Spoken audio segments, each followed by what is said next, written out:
So, hey guys, my name's Carter. This is just a thought that I had. I was sitting on the beach looking up at the sky at sunset for maybe like an hour and a half, 2 hours, and I just started thinking about how life develops and what the difference is between me, an adult, and a child, or between a child and an old person, and why exactly do we define a young person as having so much potential life rather than an old person, let's say like a 90-year-old or something, as not? I mean, if every person's body before the age of 40, before they go through menopause or whatever, the average age of 40, if every person's body has the potential to create life and has fertility, then why can't we create more life for ourselves? So, from a single cell, from a single egg, an ovum, and a sperm cell, breeds this entire body.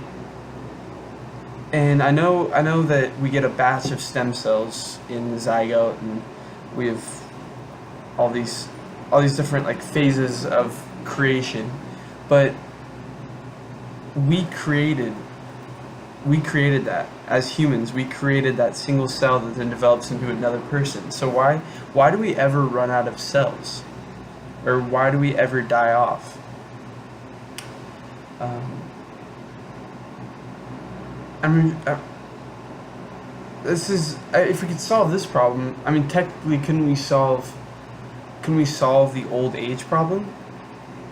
If you could solve the problem of why do we die off, then,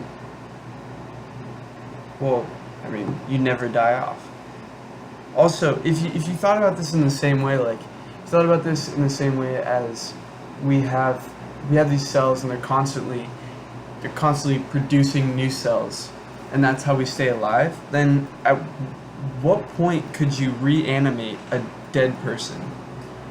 Like, what does life need in order to have a spark, in order to have a kick to it?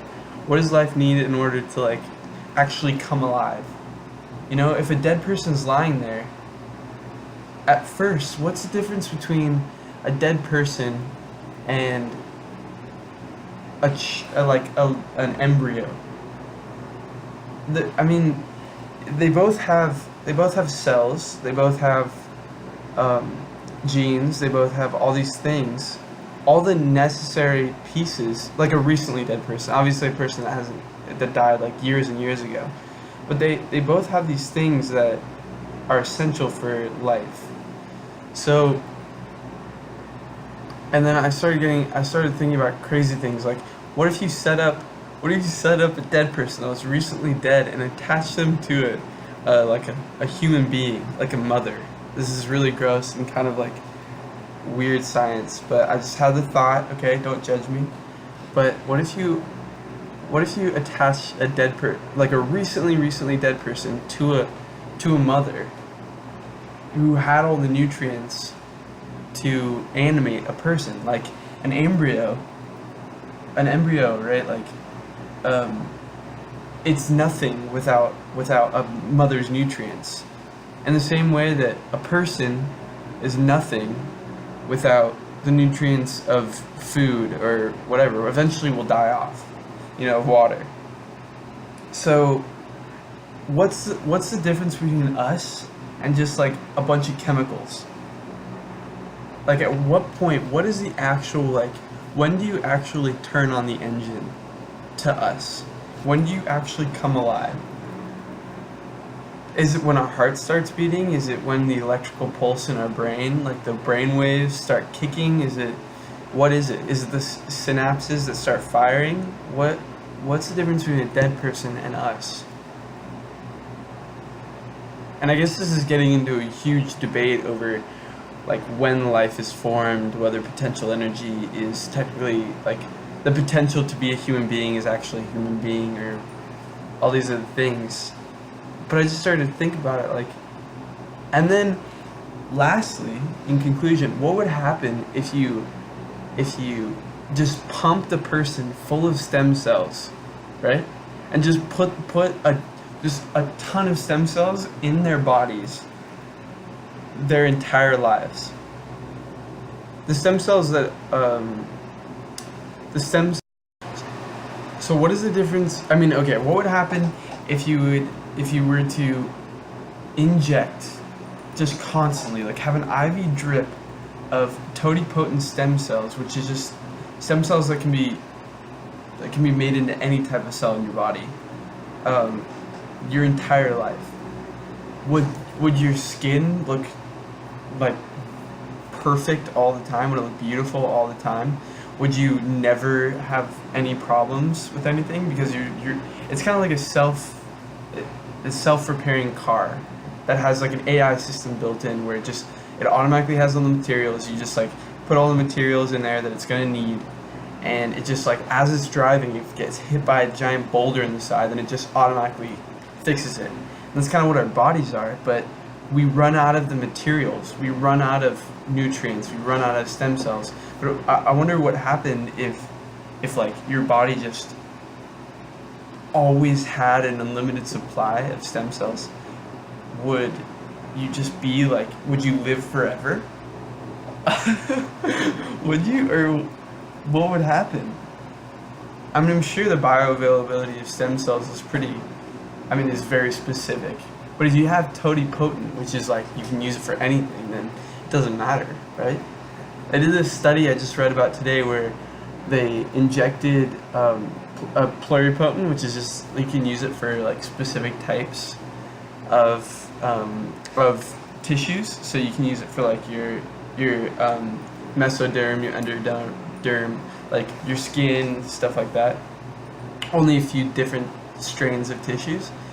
And they injected these tissues into the brains, like the surface of the brains of mice, and they found that you could actually produce more blood vessels.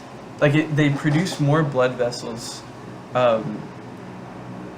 when the pluripotent stem cells were like kind of honed to create or predisposed to create blood vessels before. And they found that the mice actually had more and stronger blood vessels for an elongated period of time. So, I mean, we're 70% genetically similar to a banana. So, I mean, we're not that far off from a mouse, you know. So, genetically, so this is a study that could definitely be applied to the human body and human genome.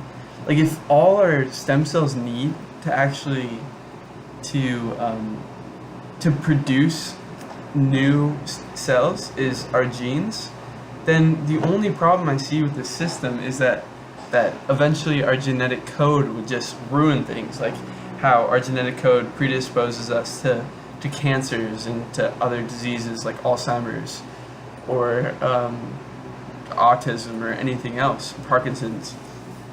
But it'd just be so interesting if we could inject or give as a supplement. I don't know if stem cells can be digested. Yeah, like inject just stem cells constantly into a person's brain and just see what happens. Like, I just wonder what would happen. And I think there's a lot of literature on cancer and how, well, I mean, there's obviously a lot of literature on cancer, but about like a lot of diseases, and it shows that if you have like enough good cells that far outweigh your cancer cells, you can live for longer. I mean, I think that's the main problem, is that your cancer cells just become so potent in your body that your body's like too high a percentage of cancer. But imagine if we constantly could keep producing the cells that we needed without ever having scarcity. Then we could I feel like we could technically live forever, you know? Anyway, I was just thinking about this for like a ton of time, and you could even do things that would decrease your risk of these genetic mutations or genetic, I guess, mistakes in your sequence. Like eat healthier, um, exercise daily, sleep better, all these things that are really important for your health. If you had a combination of constant stream and constant influx of stem cells and all these good habits that reduce your risk of things um, that things constantly reduced your risk of these diseases that were unfixable with stem cells, then I don't know. Maybe that's the answer to eternal life. It's just a thought. I don't know.